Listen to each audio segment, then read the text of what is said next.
Mobile নয় সমস্যার মূল, অপব্যবহারই আসল ভুল। বিতর্ক প্রতিযোগিতায় শ্রেষ্ঠত্ব অর্জন তথা চ্যাম্পিয়ন হওয়ার গৌরব ধরে রাখার দৃঢ় প্রত্যয় নিয়ে আমি আমার দলের অবস্থান স্পষ্ট করছি।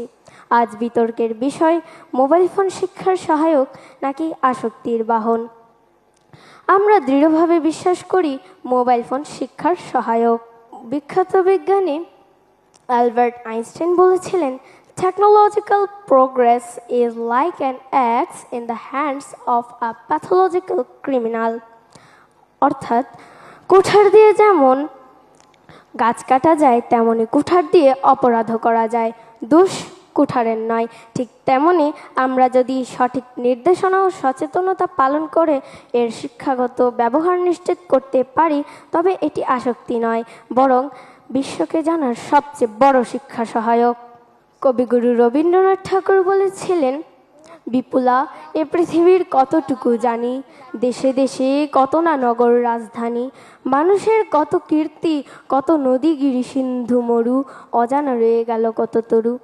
মাননীয় সভাপতি, কবিগুরুর সেই অজানাকে জানার অতৃপ্ত আকাঙ্ক্ষাকে আজ যে যন্ত্রটি হাতের মুঠোয় এনে দিয়েছে, সেই যন্ত্রটি হলো মোবাইল ফোন।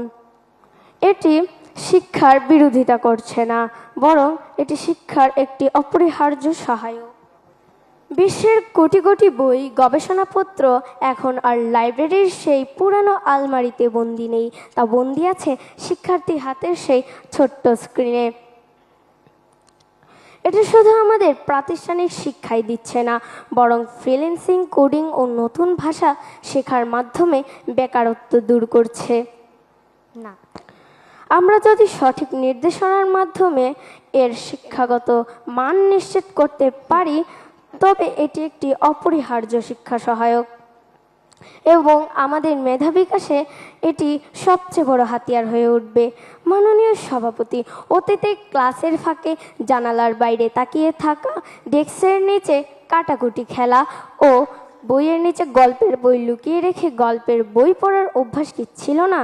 দোষ ডিভাইসের নয়, দোষ মনোযোগের। আমাদের বাংলাদেশের মূল চালিকা শক্তি হলো যুব সমাজ, আর সেই যুব সমাজকে বৈশ্বিক প্রতিযোগিতায় টিকিয়ে রাখতে মোবাইল ফোন আজ আর কোনো বিলাসিতা নয়, বরং এটি একটি অপরিহার্য শিক্ষা সহায়ক।